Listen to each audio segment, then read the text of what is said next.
Tell us, after having come away from this hearing just last night with the director of the CIA, are you confident that you know what has happened and it was not happened with respect to classified information in the U.S. government? I always think I do, and then the next day I get flashes on my phone that something amazing happened like the last week. At least shocking revelations about what's taken place. I think it's important for the public to understand, since its inception, the Trump White House has tried to interfere with this investigation. Right? I think they played a role in canceling a public hearing. The allegations of wiretapping at Trump Tower, encouraging, I believe, the Nunez midnight excursion to the White House, and just so many more examples. But the last week, where there are veiled threats to Mr. Comey about what was taped or not taped, obviously the firing of Mr. Comey, and then now the far more serious allegation that that he was encouraged by the President of the United States to drop this investigation of General Flynn.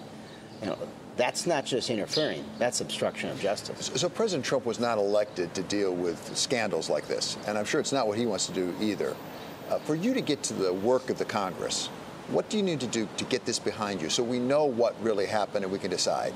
Yeah, I think first the White House should start cooperating, send its resources and tell its people in the campaign, and on the official side, work with these folks. Tell them exactly what took place. Hire an independent prosecutor, and at the same time, give us the resources we need to go forward with this investigation. It's also important to know that Director Comey had asked for additional resources just to do the Russian investigation. But this is getting confusing, especially, I suspect, for the American public. Because while I'm investigating the most important issue in my mind involving the White House since Watergate, we are now seemingly in need of an investigation of the investigation. So there have been Democrats, any number of Democrats, who've been calling for a special counsel now for some time. As a practical matter, what will cause that counsel to be appointed? I would have assumed the firing of Director Comey. I would have assumed that yesterday probably broke the back of the resistance against this, with the American public's pressure, particularly with moderate Republicans, recognizing that they can't trust this White House on this investigation. I don't know what it would take after yesterday's revelations. Have you gotten any sense of whether Mr. Rosenstein, who appears to be the person who would have to appoint this at this point because the Attorney General has recused himself, have you gotten any sense whether he's moving in that direction? We haven't talked to him. I'm very curious. I'd like to have him before the Intelligence Committee to discuss this matter.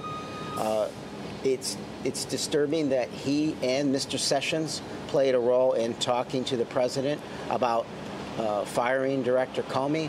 So honestly, at this point, I'm not sure who to trust.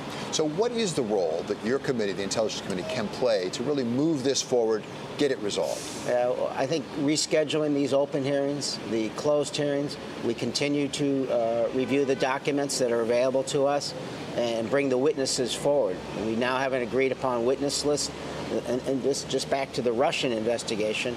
I think we have the momentum to reboot and go forward.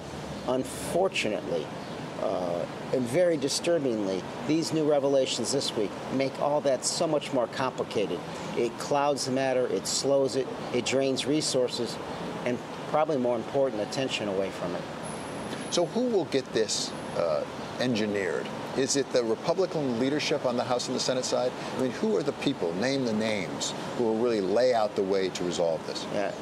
If we're talking about a special prosecutor, if we're talking about investigating the Trump's White House obstruction with this, it is people like Jason Chaffetz, who I heard yesterday and today has talked about having subpoenas of the memos, the notes, and tapes, if they exist, of the discussions between Director Comey and the White House. We don't have the votes on the Democratic side. This clearly rests with leadership in the committee side and on the leadership side in the House and Senate on the Republicans.